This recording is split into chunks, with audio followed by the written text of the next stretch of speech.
ബ്രൻഡിസിയിലെ വിശുദ്ധ ലോറൻസ് വേദപാരംഗതൻ.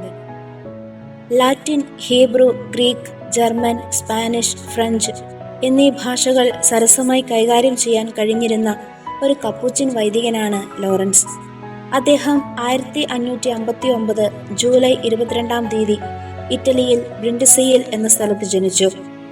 ഷഷ്ടിപൂർത്തി ദിവസം അദ്ദേഹം മരിച്ചു. അദ്ദേഹത്തിന്റെ മാതാപിതാക്കന്മാർ വില്യവും എലിസബത്ത് റൂസോയും മകന് പേരിട്ടത് ജൂലിയസ് സീസർ എന്നാണ്. 16 വയസ്സുള്ളപ്പോൾ വെനീസിലെ കപ്പൂച്ചിൻ ആശ്രമത്തിൽ ചേർന്ന് ലോറൻസ് എന്ന പേര് സ്വീകരിച്ചു. പാദുവ സർവകലാശാലയിൽ തത്വശാസ്ത്രവും ദൈവശാസ്ത്രവും പഠിച്ചു. 23-ാമത്തെ വയസ്സിൽ വൈദികനായി. യഹൂദന്മാരെ പോലെ ഹീബ്രു സംസാരിച്ചതുകൊണ്ട് 8-ാം ക്ലെമന്റ് മാർപ്പാപ്പ അദ്ദേഹത്തെ യൂതന്മാരുടെ ഇടയിൽ സുവിശേഷ ജോലി ചെയ്യുവാൻ നിയോഗിച്ചു.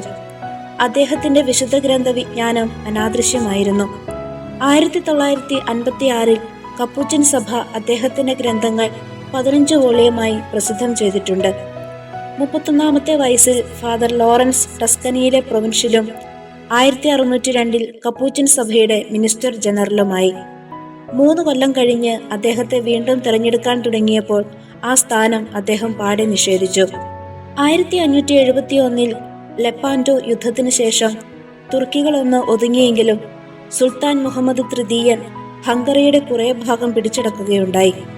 ക്രിസ്തീയ ജർമ്മൻ രാജാക്കന്മാരോട് ഒരുമിച്ച് നിന്ന് സമരം ചെയ്യുന്നതിന് വേണ്ട ഉപദേശം നൽകാൻ റുഡോൾഫ് ചക്രവർത്തി ഫാദർ ലോറൻസിനെ നിയോഗിച്ചു. 80,000 തുർക്കി പടയാളികൾക്കെതിരെ ഫാദർ ലോറൻസ് 18,000 ക്രിസ്ത്യൻ യോദ്ധാക്കളെ നിരത്തി. ഫാദർ ലോറൻസ് ഒരു കുരിശുരൂപം കയ്യിൽ പിടിച്ച് കുതിരപ്പുറത്തിരുന്ന് യോദ്ധാക്കളെ നയിച്ചു.